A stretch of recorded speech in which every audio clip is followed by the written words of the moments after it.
Hello everyone, Jai Hind and welcome to the platform of StudyIQ IS in English. My name is Bhanwar Singh, MX India 115th course, and I welcome you on the platform. So again, today we'll be doing the complete The Hindu analysis. But before that, tell me, how many of you have attempted the prelims 2026?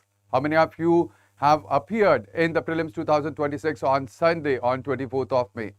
All right, so let's see who all are there. And if you have appeared for the 2026 prelims, let me tell you that from today onwards, I'll be focusing upon the mains as well. All right, before I was giving you the questions just to the practice, but from today onwards, what we'll be doing is that we'll be analyzing the news. At the same time, what we'll be doing is that we'll be also seeing one of the model answer that could be there for you, as well as we'll be practicing at the end. There'll be 2-3 more questions pertaining to your mains examination, where we will see what all things that you can answer when it comes to those questions. All right, so that is how we'll be doing it from today onwards till your mains examination. So we'll be focusing on your mains preparations as well. All right, Jai Hind, Dhruti. All right. So that is what we are adding in from today onwards. That is, we are focusing on the prelims as well as for prelims for 2027, and we'll be focusing on the mains examination for your 2026 exam as well. All right, now what are the important topics or the important themes that we'll be discussing in today's The Hindu? All right, so we'll be taking the Delhi edition for today, and ultimately today the date is 26th May 2026, and the important news which are there in your today's The Hindu is that we will be discussing is about the news about Supreme Court, which have blamed the NTA for the paper leak for the NEET UG examination 2026, and we'll be discussing what observation Supreme Court had made in this respect. At the same time, another thing that we'll be discussing is about the price rise for the fuel. There had been in 10 days there had been 7.5 rupees that have been hiked for the prelims as well. Jai Hind, Tanmoy. All right, next we'll be talking about the Quad Foreign Ministers meeting in Delhi that is happening today. At the same time, we'll be talking about we'll be moving ahead and we'll be talking about Assam UCC bill that had been tabled, and what are the key provisions of this UCC bill, and as well as what are the implications of the Uniform Civil Code that we'll be talking about in our today's session. All right, then we'll be talking about the recent, the CECA trade negotiations that will be there between India and Australia, because Australian Foreign Minister, he is visiting India for the Quad Foreign Ministers meet. So this, will be moving forward, and we'll be discussing what could be the implication, as well as how the, the Australian Free Trade Agreement or the CECA, it will impact the Indian economy. Then we'll be moving ahead and we'll be talking about the fiscal federalism. There is complete editorial about the 16th Finance Commission, and we'll be discussing this editorial. Then we'll be moving ahead, and there is the complete article about the fall of the rupee. All right, so what are the causes and the impact of the depreciation of the rupee, Indian rupee, that we are seeing? That is again one of the important things that we'll be seeing in today's session. And then we'll be talking about the Supreme Court and the expert committee over the Aravalli Hills definition. All right, so these are the important things that we'll be talking or we'll be going through, browsing through in our complete Hindu analysis for today. Good morning, Krishna. Who else is here? Please type in the message and let me know that you're watching this session live along with me on the platform of StudyIQ IS. Now, these are some of the important quotes that you can use for your mains examination. Now, the first quote for today is, it is the measure of the intelligence is the ability to change, and this is the quote that had been it was given by Albert Einstein, and again very important quote that you can use in your essay, as well as you can use this quote in your ethics as well. All right, so the measure of the intelligence is the ability to change, and again that is that you can use. Pramita, good morning. All right, next quote that we have for today is, it is, the true measure of a nation's development is not the speed of its fastest run, but how it safeguards the dignity of its most vulnerable and navigates its structural transitions as well. Again, important for your ethics. It is important for your GS paper 2 as well, that is governance and even the polity. All right, the next of the important quote that you can use in your answer is by, the quote is by John Rawls, and it is that the justice is the first virtue of social institution, as truth if is of the systems of thought. All right. So again, these are the three important quotes that you can correlate with, and you can write the answer. UPSC hit us hard, sir. UPSC is unpredictable. You cannot predict UPSC. And this time, if I'll go by the complete, paper examination. So even those students and the aspirants who could have attempted 100 of the questions, they were somewhere over, 75 to 80. So that was the maximum attempt. So it was for everyone. I always say, and I always give you the example. All right, I had given you my example that I was, I take the sessions for the public administration as well for the optional. And it was my optional examination, and I was sitting in the examination hall. And for the public administration, we read the thinkers which are of the public administration. Like, for example, we read Urvik Gulick, we read Fayol, we read Herbert Simon. So these are the thinkers that you read, and these are the thinkers which are mentioned in the subject as well. Good morning, Sagar. Now, what happened was that in the examination in paper 1, the thinkers that were asked were the management thinkers. There was no administrative thinker that was asked in that particular exam. Now, it was for everyone. All right, those who had taken back, all right, by the change, they were not able to score well. But those who were able to, adjust themselves, adjust the frequency and then write, they were the ones that have scored better. So it is again important that if UPSC is changing, or if there is change in the pattern of the examination, so it is for everyone, and you have to calibrate accordingly, and then you can score well. All right, now coming to the word of the day that is there in our today's The Hindu, it is veracity, that is unwillingness to tell lies. Or you can say that it is veracity is basically truthfulness that is there. So usages concerns were raised about the veracity of the viral video. So again, this is about truthfulness. Veracity is truthfulness that is there. Now coming to the first news that we have for today's The Hindu, it is that Supreme Court blames NTA for the repeated NEET question paper leaks. Now, what has happened is that there had been a PIL that had been filed, and while hearing this PIL or public interest litigation, Supreme Court bench, which was headed by Justice P.S. Narasimha, he have blamed the NTA for the paper leak that had happened for the NEET UG examination. There were nearly about 23 lakh of the students which were affected, and the exam had been cancelled. Now, the re-exam or the retest that will happen on the 21st of June. All right, there is CBI probe that is right now underway, and ultimately the court has directed the NTA to file the affidavit in 3 days on the steps that had been taken. The committee that was, that was constituted after 2024. So over here, we cried, we need reforms, and the same as crying for what they did, right? All right, now over here, what has happened is that the Supreme Court have asked the NTA to file the affidavit about which all steps or which all recommendations had been implemented from the committee that was constituted earlier, that is Radhakrishnan committee, that was basically, it was constituted after the leak of 2024.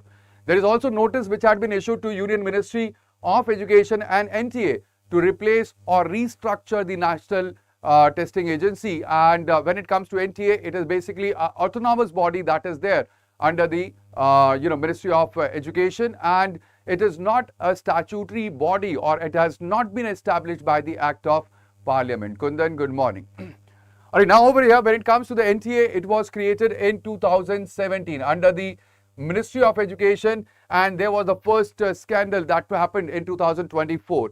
And later on, K. Radhakrishnan committee was established. He is the ex-ISRO chairman, and it was set up after the leak of 2024.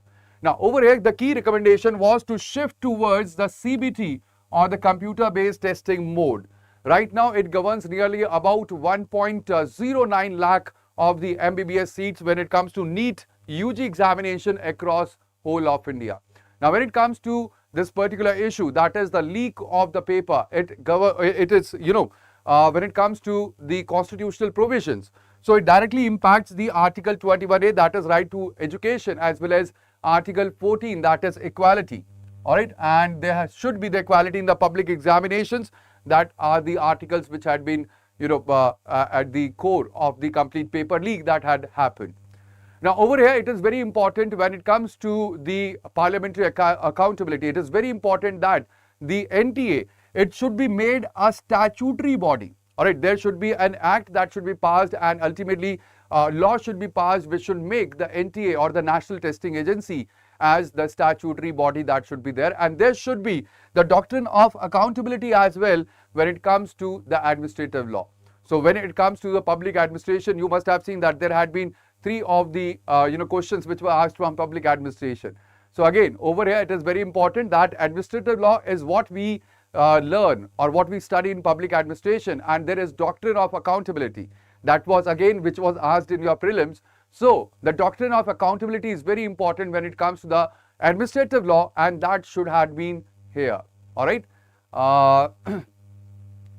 Good morning, Kundan. And in CBT, there is high chances of screen mirroring or cheating. Best exam is something called as I didn't understand. All right. See, what happens in CBT is that it is basically, in CBT examination, yes, always remember that there are loopholes which are there. But at the same time, we have to devise the, we have the best of the software engineers which are there, and we have to devise the best kind of the examination system that should be there. All right. All right.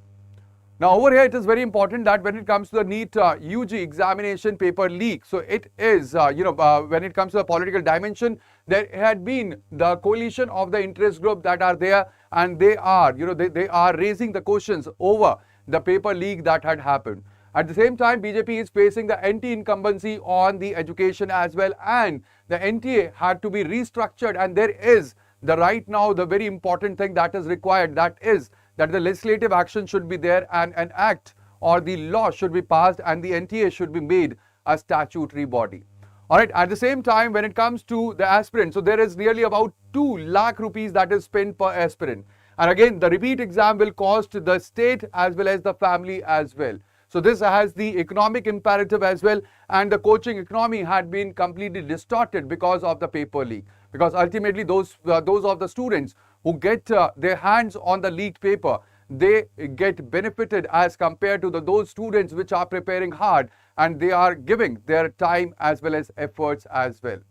At the same time, when it comes to social, there is social imperative, because it leads to the equity crisis when it comes to the rural or the poor students, because they will lose a year. At the same time, there is erosion of the merit and even the trust in the public institution. So therefore, there is the social implication of the leakage.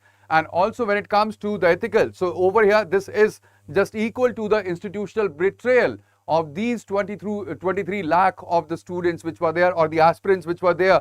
And there had been systemic failure of the duty of care, or as well as accountability. And that is why there is the ethical imperative or implications of the paper leak as well. Now, over here, you could be asked about this. Just give me a second. All right. Now, what you can do over here is you can write by starting about the Supreme Court recent censure of the NTA over the NEET UG paper leak. And also over here, you can, there is like 2 years after the similar bench breach that has happened, because it was in 2024. Yes, I guess.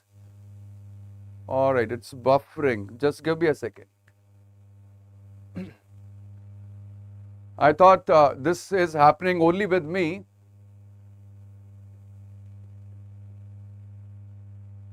Is it clear now?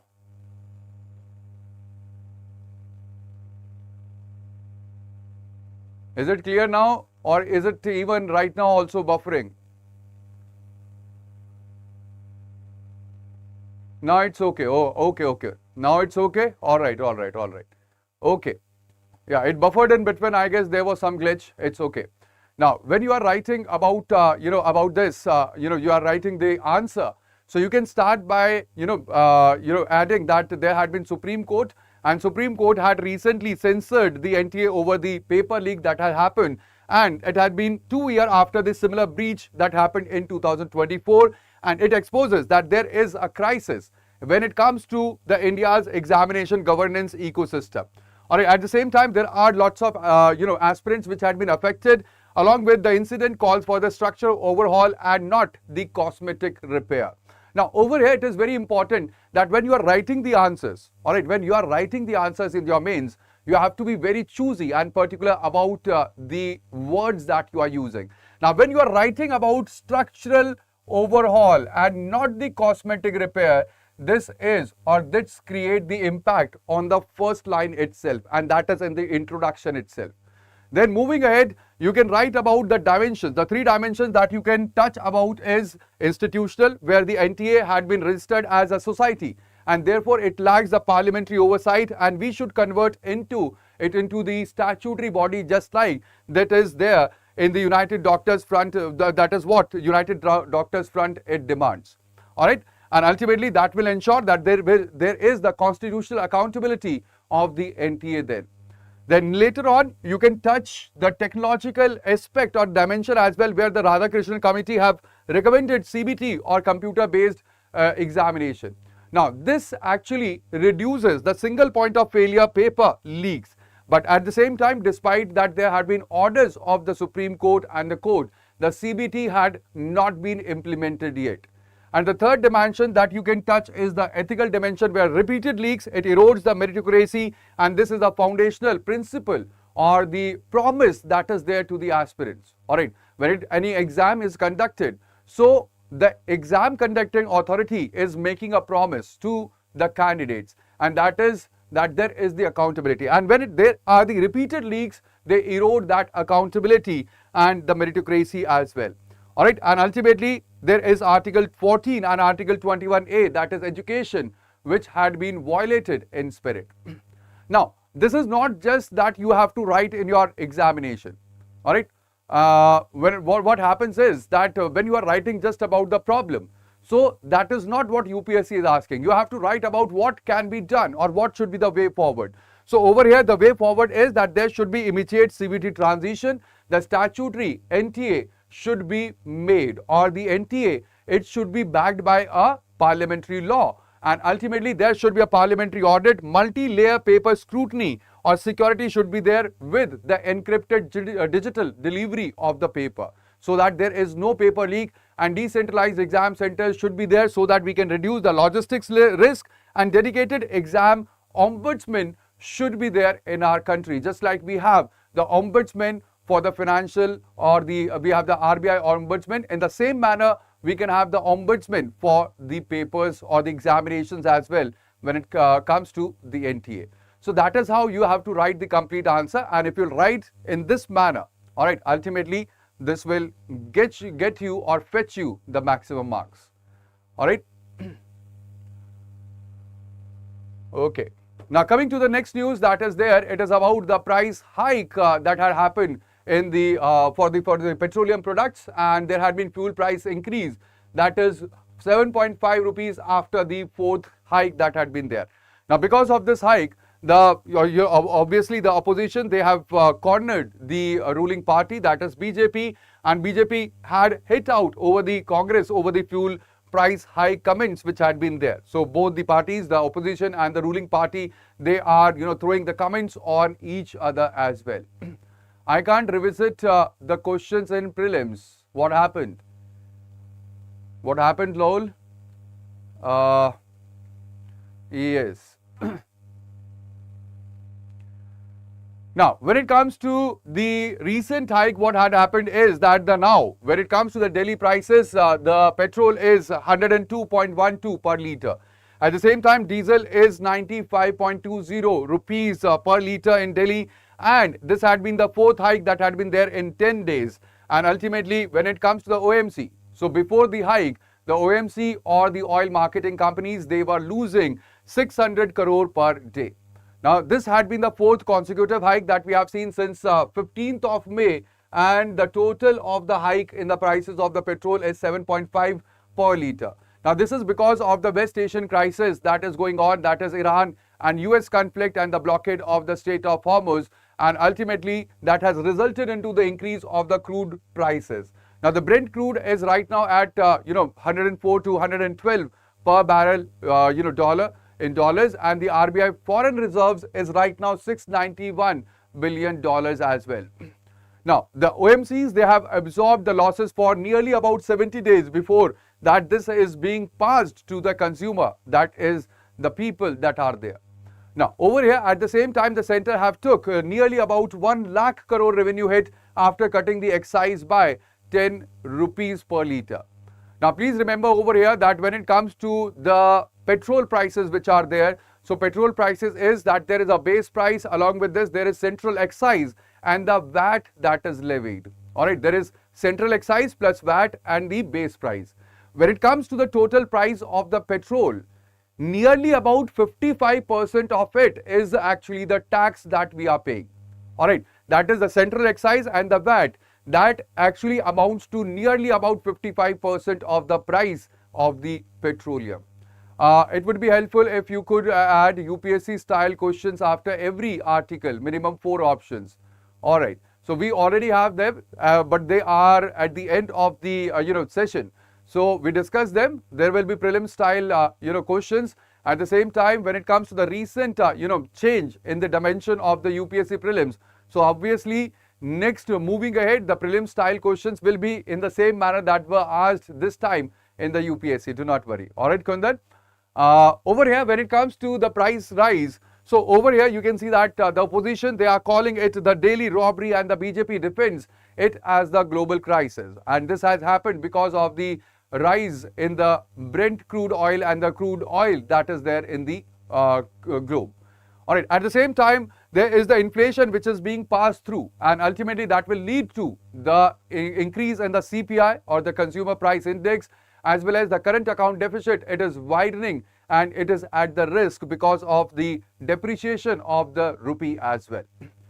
India is importing nearly about 85% of its oil, as well as Strait of Hormuz as the starting choke point, and thereby this has had the complete or the direct imperative or implication on the India's energy security as well. There is transport and the MSME as well, where the cost will increase, and ultimately when this cost will increase, this cost will be reflected in every article, because the consumer price, the consumer index or the consumer goods that are there, the price is dependent upon the cost of the transport as well. And the transport cost, it will go up because of the diesel prices which are increasing. And ultimately that will lead to the consumer price index that will also inflate because of the same thing.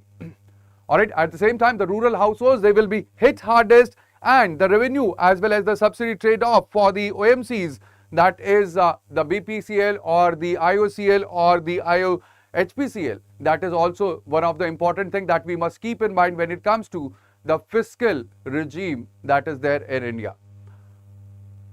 Alright, so that is all about the price hike that had been there for the 4th time consecutively in the 10 days.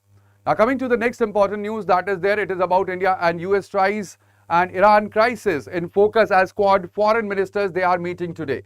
So there is the Quad foreign ministers meet that will happen today, and our external affairs minister, that is Jaishankar, he will host Rubio from USA, he is the Secretary of State, and then there will be Wong from Australia, he is the foreign minister, along with the Motegi, he is from Japan and he is foreign minister as well.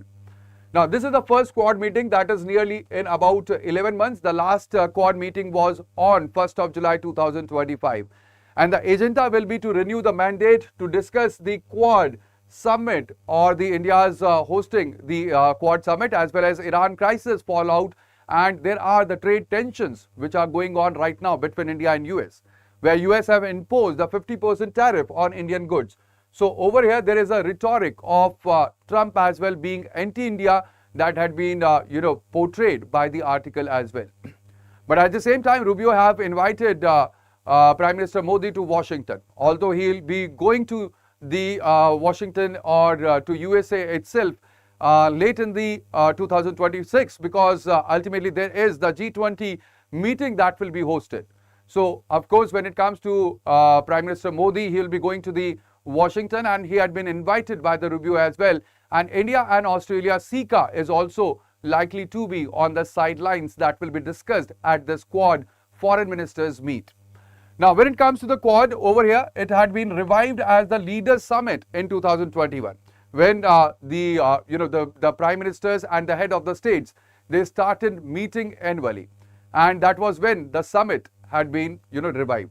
At the same time, when it comes to the simplified, so this was revived after there were the 4 simplified pillars that were added in July 2025 meet, and it was about the maritime security, the economic security, the heather, that is humanitarian and disaster relief works, and then critical minerals as well. Now, when it comes to the critical minerals, it is very important that the Quad Critical Minerals Initiative was launched in 2025. Now, when it comes to the Quad Critical Minerals Initiative, that was to counter the China's dominance when it comes to the critical minerals or the rare earth minerals which are there. Now, there are India and US tensions where India and Pakistan, the conflict has not been seen by the US in the proper dimension, as well as US immigration clampdown had been there. There was also the tariff war. So when it comes to India and US, the relationship had been strained over the past couple of months. There's also Xi and Trump meeting that will happen in September 2026. Now, over here, the Chinese premier, he'll be going to the USA, and this will be the reciprocal visit. Recently, we have seen that Trump have visited the China, and now Xi will be visiting in September 2026 to US, and over here, it is about the US pivot to China. And again, this raises the question about the Quad and its longevity, because when it comes to Quad, it was formed to counter the presence of China in the Indo-Pacific. All right, now when it comes to the Quad, it is very important to note over here that when it's, when we see it in the multi-dimension. Good morning, Ms. Verma. When we see the Quad in the multi-dimensional aspect, so it is very important that Quad's relevance, it has been tested as the US-China thaw have accelerated. So now we can see that there is friendliness between US and China. Donald Trump, he has visited China, and now Xi will be visiting the US as well. So when their friendship is there, so ultimately the question has been raised about the Quad and its relevance as well. At the same time, when it comes to the maritime implication, so we know that there had been Strait of Hormuz which had been closed because of Iran and US war. And ultimately, in today itself, in the morning, I was reading a news that there had been the attacks that were there in the southern Iran as well by US. All right. So again, we do not know what will happen about the US and Iran crisis that is going on right now. Good morning, Uzai. All right. But at the same time, when it comes to the Hormuz closure and the China Sea dispute, so it is very important that these, point to the Indo-Pacific flashpoints which are there. And again, when it comes to Quad, it is very much needed for countering the China's presence in the Indo-Pacific. All right. At the same time, when it comes to the Quad critical minerals, it is very important because when you see it as compared to the China's Belt and Road Initiative, so there is supply chain decoupling that has to happen when it comes to the proper impact. India and US, the trust deficit, it has widened. There is trust deficit between India and US bilateral relationship because of the tariff, because of the migration policies. And recently also I have, I was reading a news that when it comes to the green card holders, so their automatic renewal has been cancelled by the USA. So again, there are the, problems with the migration.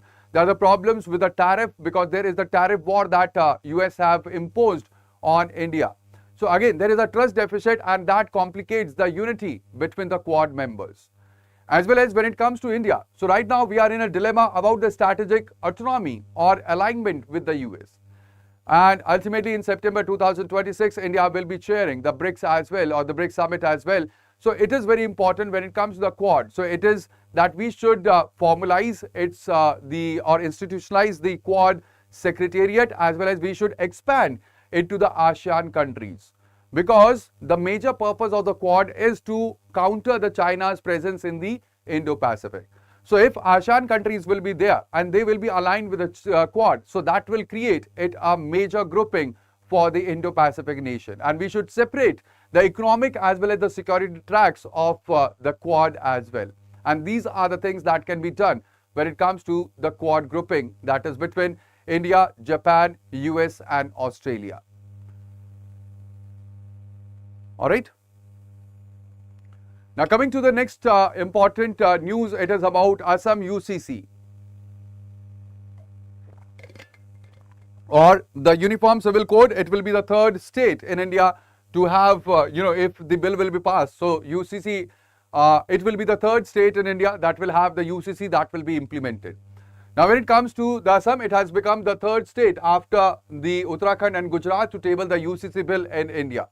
At the same time, when it comes to the UCC bill over here, it is very important to note that it bans. Yesterday, I did not find your live lecture. Yes, Ms. Verma, I was on off. I have told you this on Saturday itself that I'll not be taking the session on Monday, and will be continuing from Tuesday onwards. All right. So over here, it is very important that it bans polygamy or bigamy. Very important. And in the context of polygamy or bigamy, the punishment that had been levied, it is up to 7 years jail under BNS section 82. Now when it comes to the Marriage Act, so there will be uniform marriage age in Assam, and the uniform marriage age will be 21 for the boy or the groom, and for the bride or the girl it will be 18 years. There is also mandatory registration of the live-in, and that has to be done within 1 month. And if that had not been done, so there will be penalty of the 3 months, or at the same time 10,000 rupees as well. Now this had been done when it comes to the live-in arrangement or the live-in registration.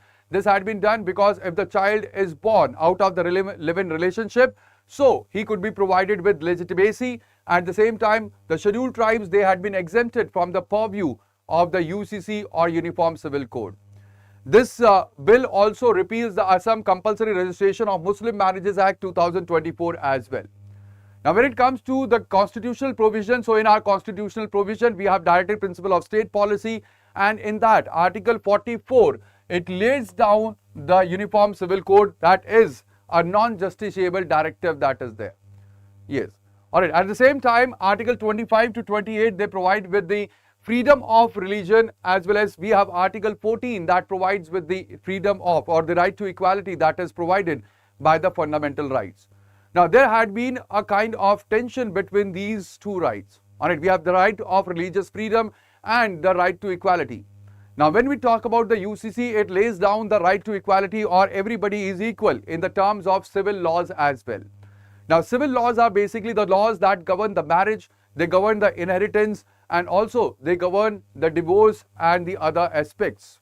So basically when it comes to India, so in India we have different personal laws which govern these aspects. All right. So when it comes to these aspects, we have different personal laws. We have Muslim personal law. All right, that is there. But at the same time, this UCC, it forms a bridge and it negates the different personal law, and there is a single law like we have for the criminal laws, and that is what UCC is for.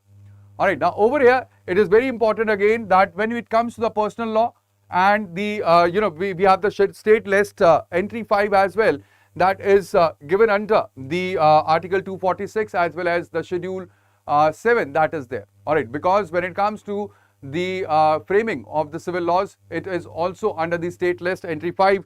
The personal law could be framed, or the personal law could be implemented by the state machinery.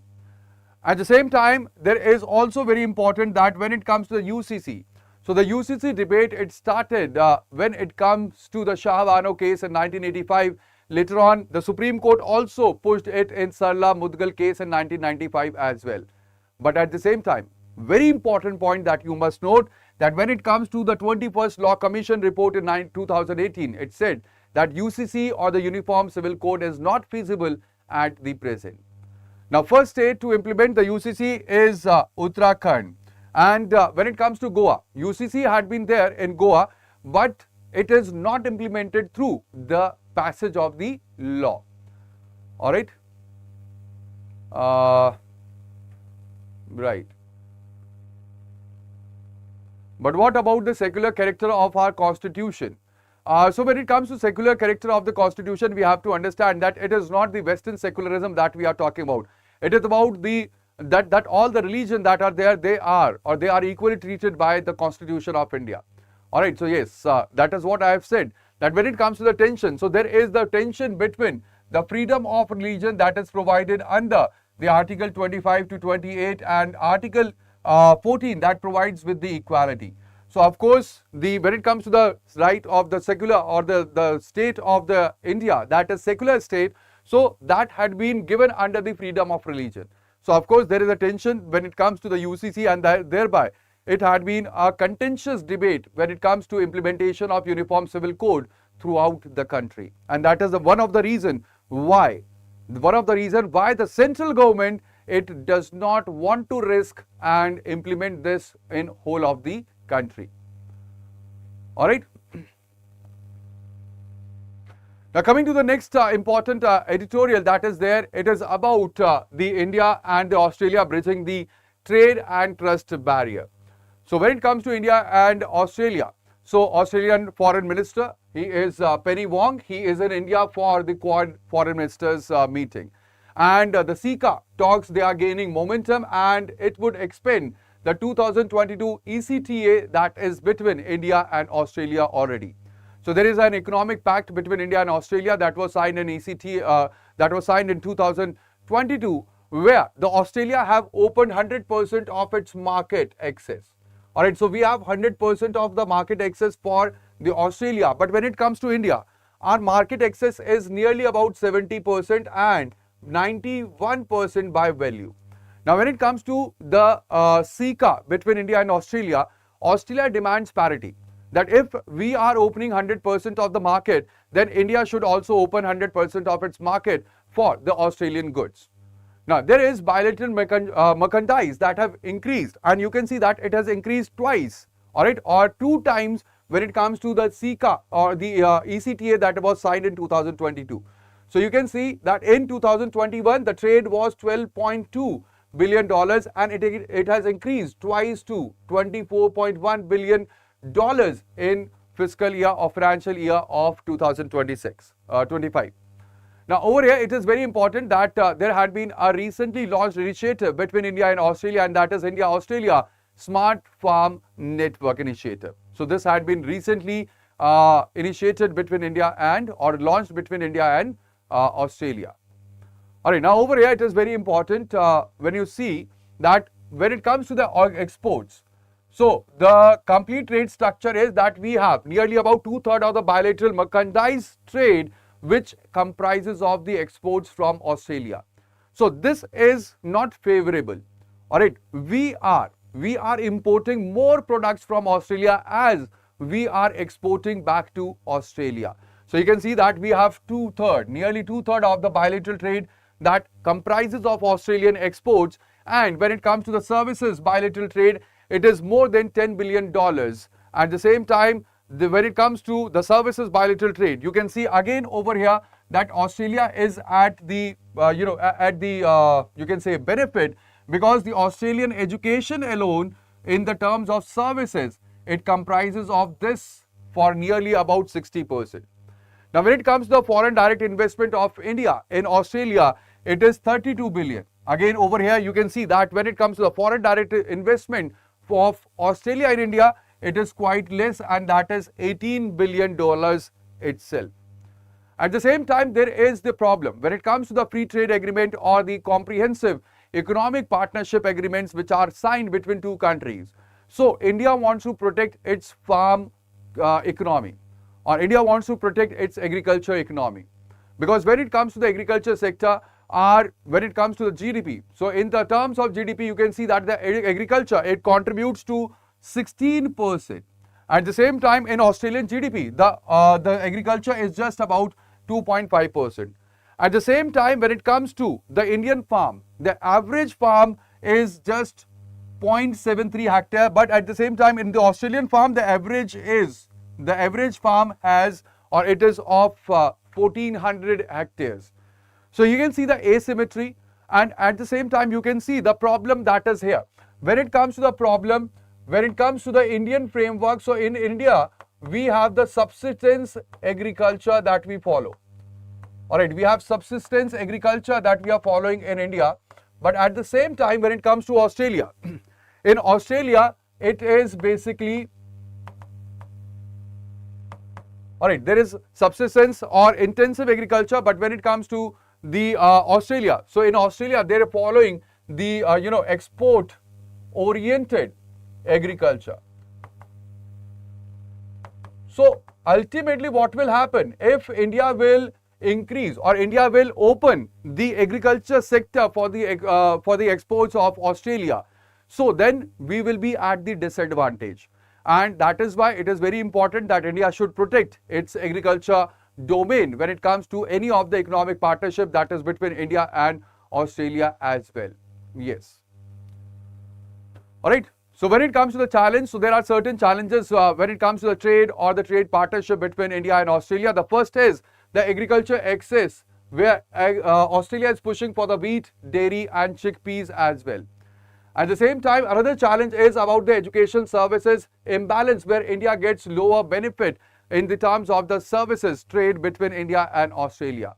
But at the same time, there are certain opportunities as well for India when it comes to the trade partnership between India and Australia, and that is that there is the precision farm tech that we can take from or we can get advantage from Australia. There is also cold chain supply, as well as we have water management from the AU or the Australia, that is again very important for India. Another important aspect where India can benefit from the trade partnership or the SICA, that is the biosecurity and phytosanitary MRAs to help the Indian agriculture exports as well. And another important aspect is the Australian 2025 roadmap, which lays down the projects for the clean energy, education, agri-businesses as well as tourism as well. All right. So these are the regions where we have the challenges as well as we have the opportunities when it comes to India and Australia and the trade partnership between both the nations.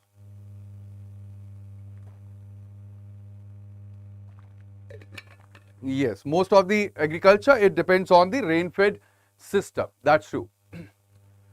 Yes, small and marginal farmers are more in India. That's true as well.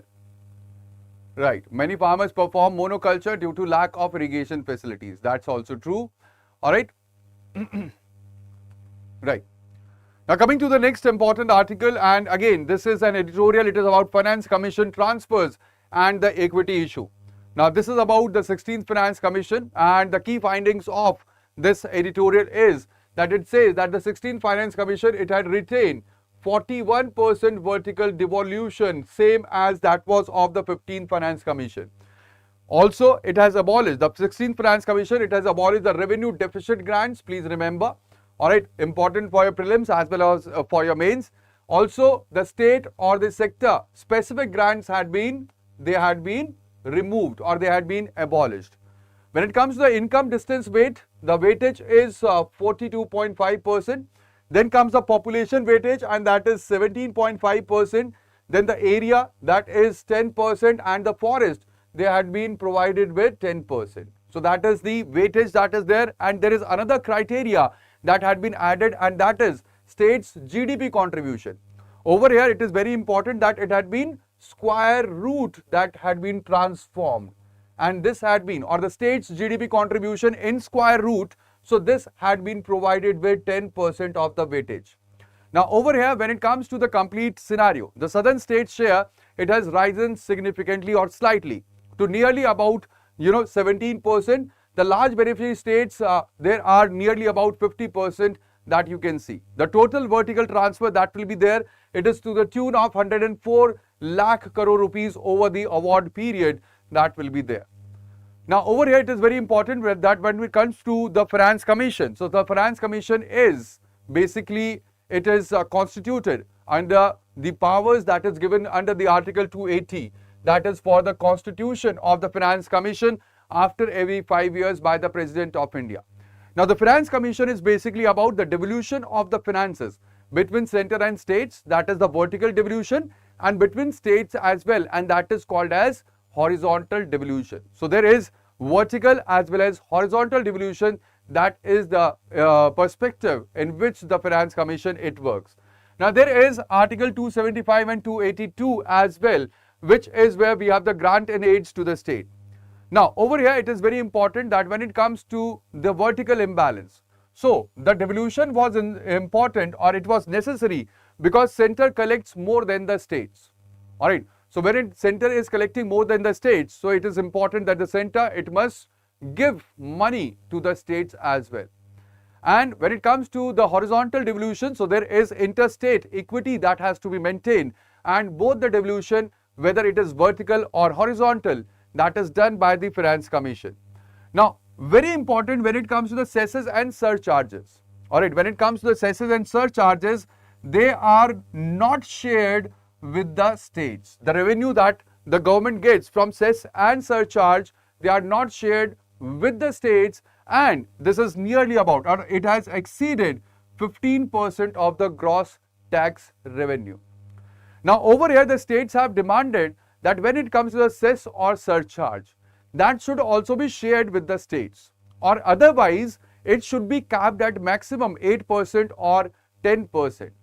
But at the same time we are seeing that there is 15%, it has exceeded 15%. But Finance Commission have said that when it comes to the surcharges as well as when it comes to the cesses, so they cannot be devolved or they cannot be shared with the states, because the cess and surcharges, they are collected for the development activities and for the development works that the central government is doing. So ultimately by the development works, the cess and the surcharge, they are getting transferred to the states itself. So that is why the Finance Commission have said that cesses and surcharges, they cannot be shared with the states.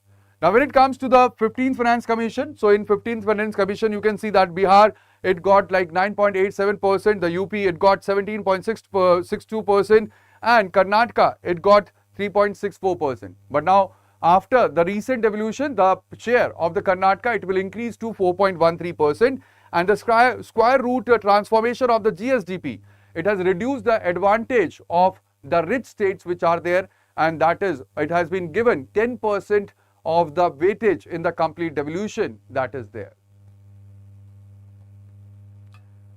In 100th year, right.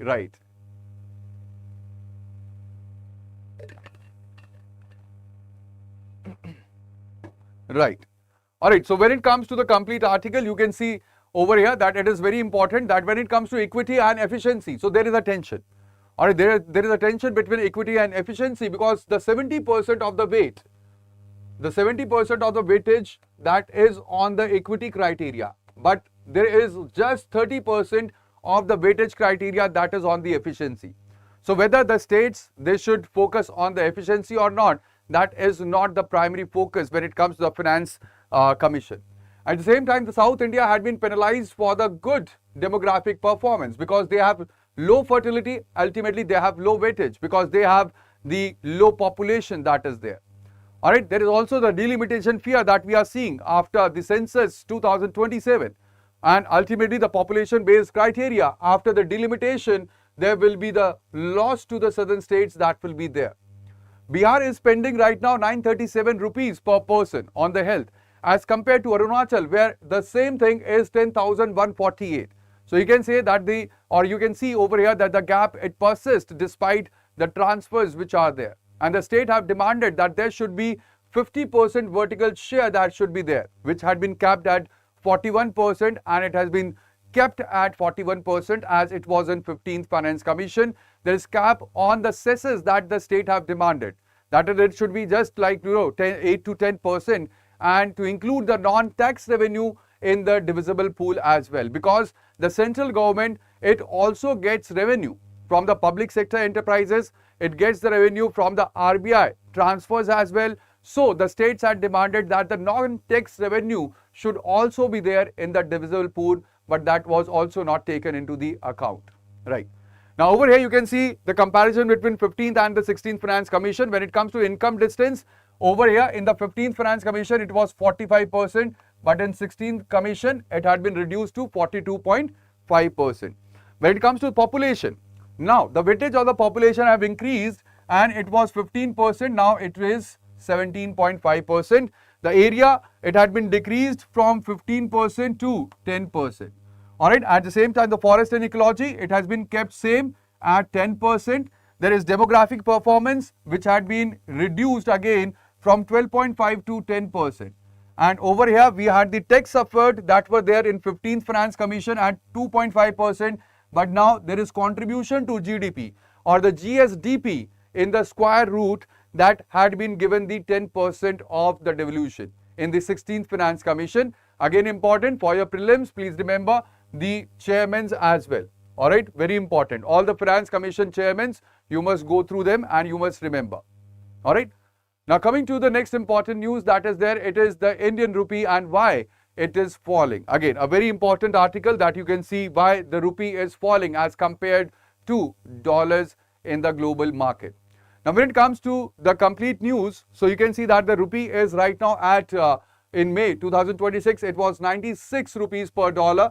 In May 2025 it was 85 rupees per dollar. At the same time, the RBI foreign reserves, it is at $691 billion right now. And also when it comes to the import cover, so the foreign reserves right now, they can cover the imports for the next 10.8 months. Now when it comes to the causes of the decline or the depreciation of the rupee, yes, the first Finance Commission was headed by K.C. Niyogi, right. Now when it comes to the the causes why the rupee is declining right now, it is because of the FPI or the foreign portfolio investment outflow. Now very important to note over here that there is difference between FPI and FDI. FDI is kind of permanent investment. Alright, it is permanent investment and basically it is in the infrastructure development. Alright, where we have the infrastructure that is developed, that is where the FDI is invested. Like for example, Delhi Metro. So in Delhi Metro, Japanese government, they have invested. So that is where the complete investment had been blocked. At the same time, when it comes to the FPI, FPI is not permanent but it is temporary. Alright, FPI is actually temporary and it is in the stock markets that are there. Alright, so it is basically invested in the stock market, and ultimately right now because of the West Asian crisis, we are seeing that the investors, they are fleeing from the stock market because of the West Asian crisis and they are moving towards the US bond or to the safer assets which are there. Shanti Lal, good morning. Alright. Yes, FDI is foreign direct investment where it is the real business or the real projects or the infrastructure development projects which are where the investment is done. And the FPI is the foreign factory direct, it is foreign direct. Alright, and FPI is also foreign portfolio investment, not financial portfolio. Alright, foreign portfolio investment which is in the stock and bonds, right. Alright, now over here it is very important that when it comes to the another important cause, the first cause is the FPI outflow. The second important cause is the trade deficit. When it comes to India, so India is importing nearly about 85% of the oil, and ultimately because of this, the dollars are going out. We are paying in dollars. So there is dollar outflow as compared to the inflow, and that is why again we have less dollars and the dollars are flooding into the market. Alright. At the same time, we have there is another important cause that is higher US interest rates, and because there is more interest rates that is in the US market, so where the investors they will flow or where they will move towards. So the capital, it will fly from the emerging markets towards the US market where they will get more returns. Alright, so wherever the returns are higher, obviously the investors, they will move to that particular market. Alright. Also, there is Iran and the US conflict that has resulted into the increase of the crude oil prices where we have the higher dollar outgo per barrel and the current account deficit, it is widening. And thereby, when it comes to the merchandise deficit, it is not offsetted by the invisibles which are there or the invisible trade which is happening right now. So when it comes to the exchange rate, basically it is the price of rupees in dollar, and this is set by the demand supply of the currency. That is how much the US is there, its demand is there or its supply is there in the global market. Also when it comes to the current account, it is where we have the merchandise trade as well as the invisibles, like for example remittances and the software exports as well. Also, there is capital account which comprises of FDI, that is foreign direct investment, FPI, or the foreign portfolio investment, and the loans as well. Now, there is recently, because of the depreciation of the rupee, we have seen that the RBI have intervened where it has sold dollars from the foreign reserves, and ultimately this also supports rupee as well. Also, when it comes to the foreign portfolio investment, it is quite volatile and speculative. At the same time, the FDI is for the long term and stable investment that happens in India. And again, very important for your prelims, you must understand the real effective exchange rate. It is basically the nominal rate which had been adjusted for the inflation, and that is what REER or real effective exchange rate it means. Alright, now when it comes to the complete impact analysis, you can see that because of this, what is happening right now is that when it comes to the inflation, so oil barrel, if it is at $100, alright, so if it is at $100 right now, if the rupee is at 96 rupees, so because of it is at 96 rupees, we are giving 9600 rupees as compared to it was 8500 when it was in May 2025. Because when it happens to May 2025, the exchange rate was 85. Alright, so right now the exchange rate is 96 per dollar as in May 26, and it was 85 rupees per dollar in May 2025. So when it comes to May 2025, for the barrel, we were paying how much? We were paying just 8500 rupees, but right now we are paying 9600 rupees. Also, there is very important that when it comes to the export, so the depreciation of the rupee, it actually, the imports, they become costlier. But when it comes to the exports, so the exports, they become cheaper. Because when it comes to the shirt, suppose there is a shirt of 1200 rupees. Now, that shirt, it is basically at $12.5 that it will be there in the market. Alright, because rupee is right now 96 rupees per dollar. So right now it will be $12.5 at $96 as compared to $15 when the rupee would be at 80 rupees per dollar. So ultimately the exports, they become cheaper, and thereby they become competitive because of the depreciation of the rupee as well. So it has the downside and it has the upside as well. The downside is that the imports are becoming costlier, but at the same time the exports, they are becoming cheaper as well. There is also the external debt in the rupee that will become costlier because of the depreciation of the rupee, and also the remittances. When it comes to the remittances, so the remittances is that the foreigners who are staying outside the country, they are sending money back to their home. So they will be sending the money in the terms of or in the dollars. Now when they will come in India, so again they will be converted at the exchange rate, and that is why the remittances will increase in the terms of rupee, and that will be a positive impact that the depreciation of rupee will have.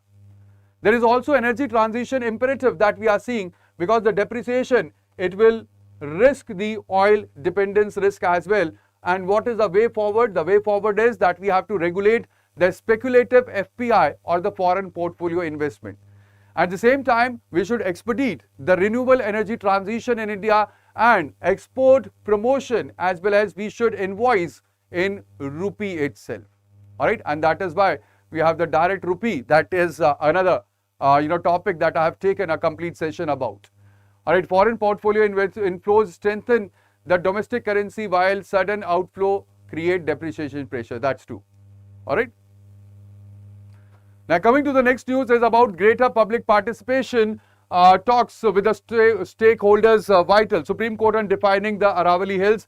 Again, important topic when it comes to the Aravalli Hills, because recently we have seen that the Supreme Court have constituted the expert committee, and it is constituting this expert committee to redefine the Aravalli Hills as well as ranges.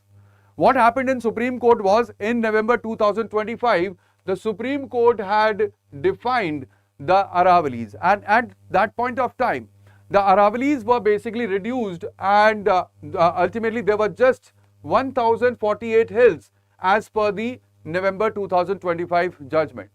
But when it comes to the real scenario, so there are nearly about 12,081 of the hills which are located in Rajasthan. And there were outcry about this judgment of the Supreme Court. Now, because of that outcry, what happened was that Supreme Court had to stay its own decision. It had to take the suo motu. And now over here, the definition, it will expose the eco-sensitive zone to the unregulated mining, and that is why the orders were deferred. Later on, the committee was to be constituted. Now Supreme Court says that this committee will have the environmentalist, it will have the foresters, mining experts, and the public consultation will happen as well. Now, it is very important that Supreme Court is concerned about the significant regulatory lacuna that the lower hills, they will lose the protection as per the November 2025 judgment, and that is why this committee had been constituted and it will function under the Supreme Court of India itself. Now, Aravallis is basically the world's or the one of the world's oldest mountain systems which are there. They act as the barrier. All right, they act as the barrier. We have the Aravallis. All right, they act as a barrier for the Thar Desert expansion. If they would have not had been there, so then the Thar Desert would have expanded into the NCR region as well. So basically they are acting as a barrier. They are acting as the groundwater recharge for the NCR region as well. And that is why Aravallis are very important. Although they are one of the oldest mountain ranges, they are the oldest fold mountains of India as well. But they are very, very important for the Delhi-Rajasthan air quality, and they create a barrier for the transfer or the spread of the Thar Desert into the Delhi NCR region as well. Now, when it comes to Faridabad and Gurugram, you can see that there have been unregulated housing in the Aravalli zone, and that is resulting into the urban flooding that we are seeing in every monsoon season that happens. All right? Right, Madhav. Okay. Now, coming to the next important news that again pertains to the the climate, or the news is about the deaths by the lightning, and it says deaths caused by the lightning have been consistently rising. So again, over here there are certain data that you can see, and you can see that when it comes to the deaths which are caused by lightning, so you can see that there were 3,315 deaths caused by lightning in 2016, which was the highest ever since 1975. At the same time, you can see caused by share in the deaths due to forces of nature, in which lightning is a major cause that you can see. At the same time, when it comes to the states that accounted for the highest number of deaths, so it was Madhya Pradesh. The highest is over here. Also, you can see that in 2024, it was Madhya Pradesh, and then it is, we have over here, you can see that Bihar is also there in 2024, but otherwise, the UP was the highest between 2019 to 2024. This is for 2024 itself. All right. Then we have over here, you can see the other states as well. We have Uttar Pradesh, we have Bihar, Jharkhand, we have Odisha, West Bengal, and also we have Chhattisgarh and also Maharashtra. So these are the major states which had been impacted because of the lightning, and ultimately this is the complete report that is all about. Overpopulation, less resources always cause concerns. Right. Now over here, if you will see that according to this complete article, what is there? So over here is that there had been 1,02,263 deaths, which had been because of the lightning in 50 years between 1975 to 2024 as per the NCRB data. Now over here you can see that the decennial average, it rose from the 1,683 in 1995 to 2024 to it rose to 2,809 between 2015 to 2024. At the same time in 2016 there were the total deaths, that is 3,315, which were the highest ever deaths, and in 2024 there were 2,825 deaths which occurred.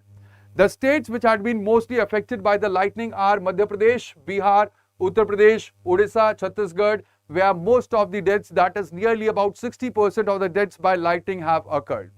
The cause is basically the rising CAPE, that is convective available potential energy. And at the same time, there is also warmer atmosphere that we are seeing because of the climate change. There is also land use, land cover changes that have resulted into the increase of the lightning effects or the lightning that have struck. There is also Damini app that was developed by. Damini app is very important app when it comes to the complete real-time lightning alerts in the 23 languages, and this app had been developed by IITM Pune, that is Indian Institute of Tropical Meteorology, that is located in Pune. Now there is the National National Disaster Management Authority, where the lightning has not been, it is the natural disaster, but at the same time it has not been given the, when it comes to the demands. So the demand is that it should be provided. All right, it is not listed. It is not yet listed as the natural disaster, and there is the demand that it should be listed as the natural disaster. Because if it will be listed as a natural disaster, then the states can release the fund. So right now for the lightning disaster, they are not able to release the fund because the lightning is not yet part of the listed natural disaster that is there. Now when it comes to CAPE, CAPE is basically the conventional available or the convective available potential energy. Now convective available potential energy is basically the energy that is available for the storm development, and it is the energy that is the proxy for the lightning intensity that makes, or that is the reason why the lightning that strikes. Over here it is very important again to note that there is a climate change link as well, because the earth is becoming warmer, earth is becoming hotter, that there are more convective storms that will be there, and ultimately there will be more lightning, and that is why it is the need that the lightning should be included as the natural disaster in our NDMA Act.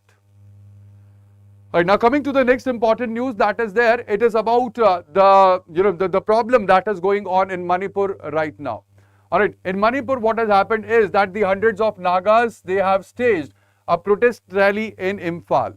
Now I have told you before as well that there is a video about the hostage crisis in Manipur. Now what has happened is that we have seen that in Manipur the ethnic tensions, they started in 2023. Now in 2023 what happened was that there were clash between Meitei and the Kuki tribes. Alright, and that was because of the Meitei tribe that wanted the scheduled tribe status. Now over here you will see that at that point of time it was the Meitei and the Kuki and Nagas which were there. Now in this new development you will see that this the protest, it was organized by the Naga People's Union Imphal, and the rally was joined by several members of the Meitei community. That is, the Meitei community, it is coming closer to the Naga community, and they are demanding the ousting of the Kuki community as well. So they have demanded that there should be immediate action against the armed Kuki militants which are there, and they alleged that they were involved in the abduction of the 6 Naga civilians that were there. They also sought the removal of the Deputy Chief Minister Nemcha Kipgen from the Council of Ministers, and they have said that her husband is actually involved and he heads the militant outfit Kuki National Front Presidential as well. Right. At the same time, there had been the memorandum that has also demanded abrogation of the suspension of operations pact between the center, state and the Kuki militants, besides the deportation of the Kuki refugees which are there. So again, this is a very important article that deals with the recent developments which are happening in Manipur state. Along with this, we have another important article that is about the conferment of the Padma Awards to Dharmendra and N. Rajam, along with the Padma Shri, the Padma Bhushan that were provided by the President of India. Alright, also there is another important article that leads to, or that is about the Cockroach Janta Party. The CJI, or the Chief Justice of India, he has said that there is no grave urgency to entertain plea against Cockroach Party. At the same time, Cockroach Janta Party has not dimmed Prime Minister popularity among the youth. That had been said by the Haryana Chief Minister. So we know that Cockroach Janta Party is trending on the social media platform. Alright. Then there is closely monitoring Ebola situation in Africa. Health Ministry, again important, because of the Ebola outbreak that happened in Africa recently. So we have discussed this Ebola outbreak in our previous Hindu analysis as well. So these are the important articles that you will find in our today's The Hindu. And now it's the time for the questions. The first question on your screen is, with reference to the Public Examinations Prevention of Unfair Means Act 2024, consider the following statements. First, it defines public examination to include an examination conducted by the UPSC and the National Testing Agency or NTA. All offences under this act are classified as cognizable, non-bailable and non-compoundable. The act prescribes a maximum punishment of up to 5 years for imprisonment for individuals involved in organized paper leak syndicates. So which of the statement is correct?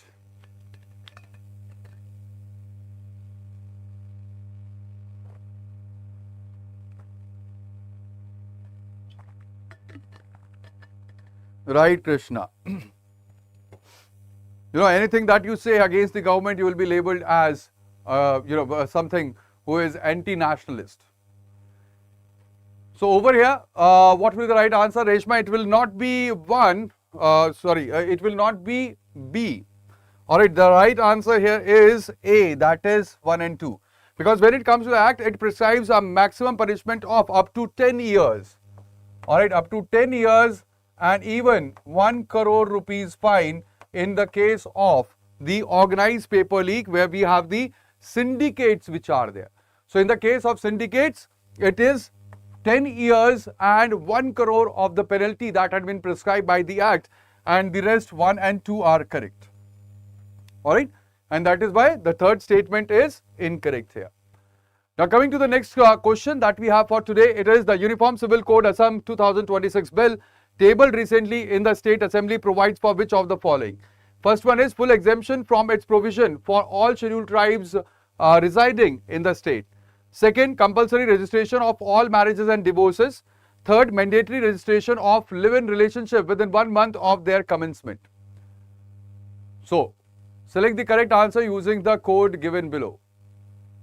First statement is correct. Reshma, first statement is correct. Alright. Yes.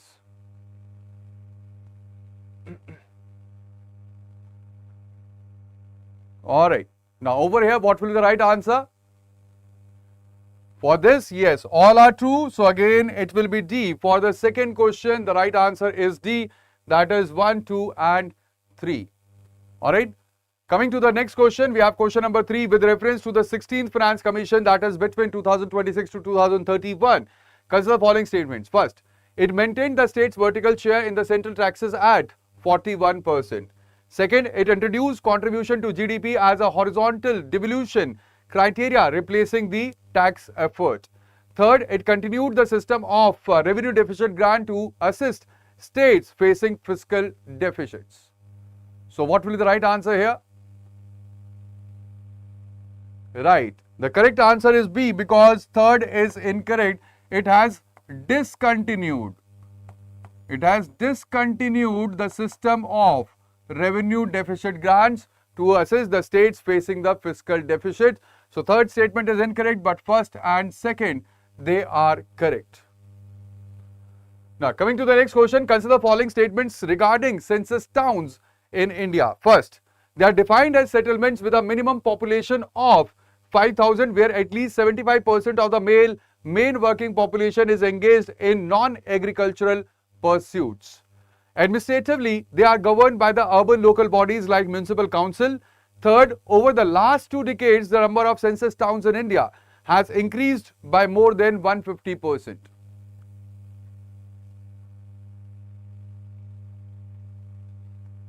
So what will be the right answer here? Let's see.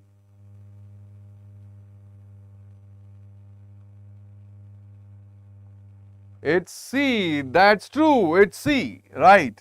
When it comes to census town, please remember although they are called as towns, but they are not governed by the urban local bodies. They are governed by the rural urban bodies, that is Panchayati Raj institution.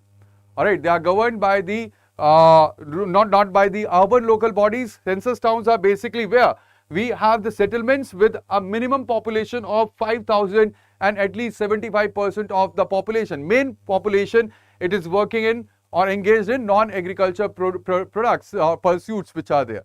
So that is the census town that is there, and ultimately over here there had been the increase of or to the tune of 150 or more than 150%. Yes.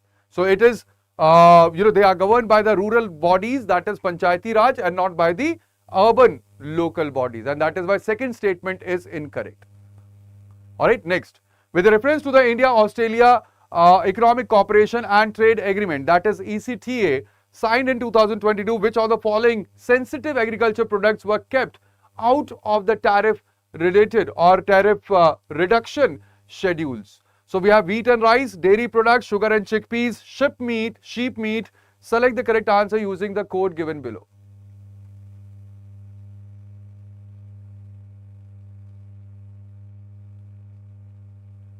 So change the question pattern, like first give the answer, then statements, and then options.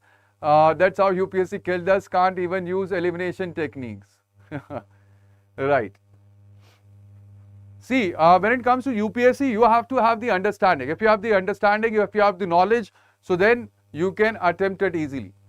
Alright, so right answer is we have the which all had been exempted or kept out. So we have wheat and rice, we have dairy products, and even sugar and chickpeas, and not sheep meat. So we have 1, 2, 3 only, that is A is the right answer. Next, which one of the following factors can directly contribute to the depreciation of Indian rupee against the US dollar? We have widening of the country's merchandise trade deficit. Second, capital outflows driven by interest rate hikes by the US Federal Reserve. Third, large-scale purchase of US dollars by the Reserve Bank of India in the foreign exchange market. So select the correct answer using the code given below.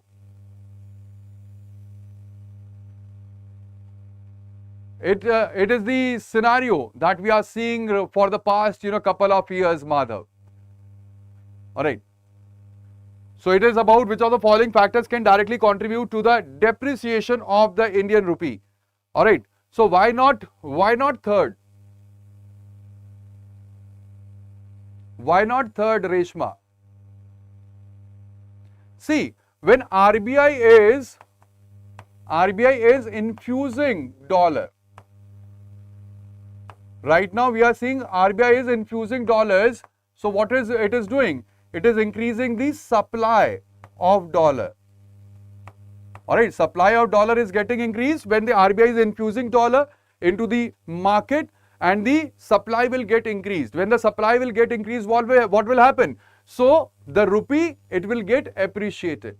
Alright, the rupee, the amount or the in compared to or the exchange rate, it will come down, and that is it will lead to appreciation. Alright, it will lead to appreciation of rupee. But at the same time, when there will be purchase, so what is it is doing? By purchasing US dollar from the market, it is leading to crux or the crunch in the supply. The supply will get restricted. When the supply will fall down, so ultimately there will be depreciation of Indian rupee, because then the demand of dollar, it will move high. Alright, when the supply is less, demand will get increased of the US dollar, and the rupee, it will again, the exchange rate, it will start climbing up. Alright, so over here third is also true. When it comes to widening of countries' merchandise trade deficit, so of course that also is true, and we have capital outflows. So we have D, that is 1, 2 and 3. That will be the right answer.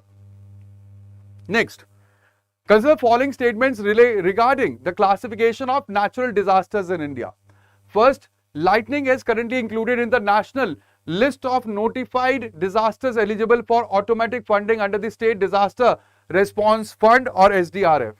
The centre contributes 75% of the SDRF allocation for general category states and 90% of the special category states. And third, heat waves are currently classified as nationally notified natural disasters.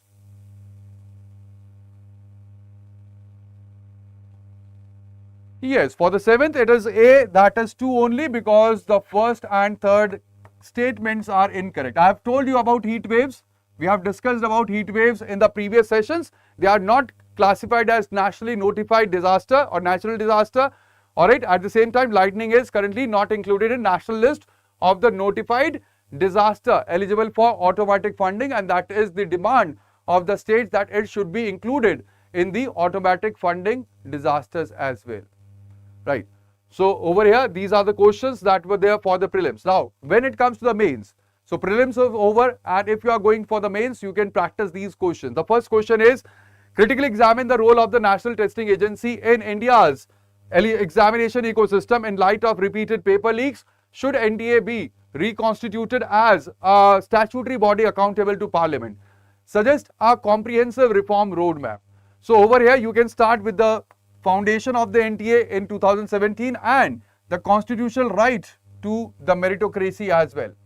When it comes to the body, you can write about the current structure, that is, it is being registered as a society and it is not a statutory body.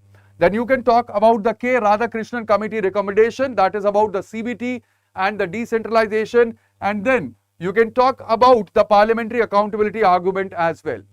Then the lessons that you can take from the international exam bodies like ETS and the UCAS and way forward as well, that is, there should be statutory backing for the NTA, the technology that could be included, like for example CBT, as well as the encrypted mode of the papers that could be, one of the way that the paper could be channelized, and the ombudsman as well. All right. Then coming to the next one. The next question is over here, the Quad grouping faces an existential test amid shifting US foreign policy priorities. Critically analyze the future of the Quad in the context of the current geopolitical developments. Now over again, you can start from the introduction, that is Quad, which was formed in 2007. Then there was the 2021 where the Leaders Summit had been organized, and its 4 pillars as well that we have discussed today. Then in the body, you can talk about the US and China reapproachment. All right. Then the India-US trade tensions which are there, where we had been imposed with a 50% tariff. Then moving ahead, West Asian crisis which is distracting US, and then about India's strategic autonomy principle also. All right. And then way forward is to institutionalize the Quad, to add ASEAN layer, as well as to separate the economic forum from the military tracks when it comes to the Indo-Pacific region. How to download PPT? So you cannot download PPT, but yes, PDF is uploaded on my Telegram channel, that is BHANWAR_StudyIQ. So on this channel, you will find the complete PDF of today's session or every sessions. All right, Shantilal. So this is BHANWAR, Bhanwar_StudyIQ. All right. Now coming to the next question for your mains, it is the 16th Finance Commission has been criticized for widening the gap between equity and efficiency in fiscal federalism. Discuss the key issues in fiscal transfers to the state and suggest a more balanced approach.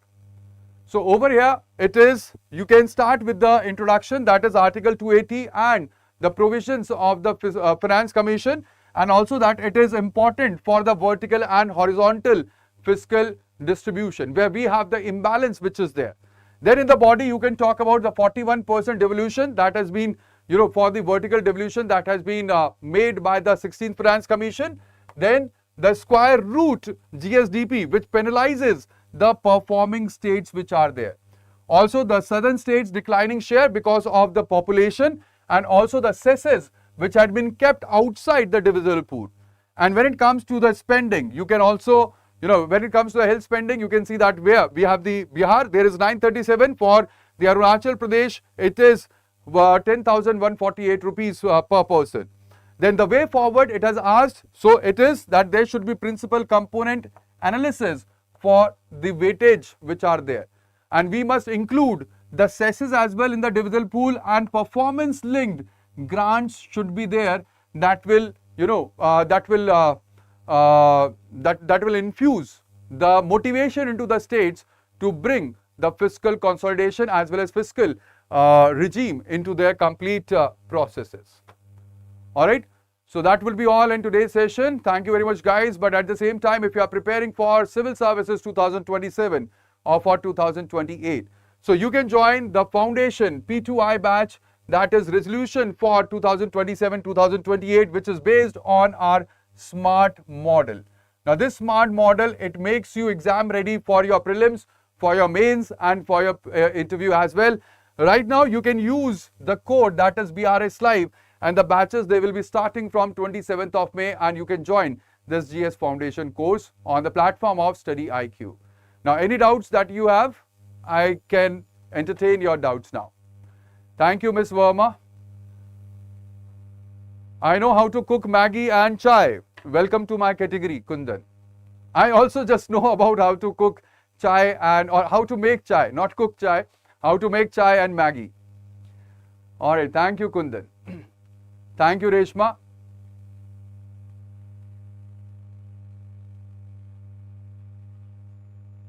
All right.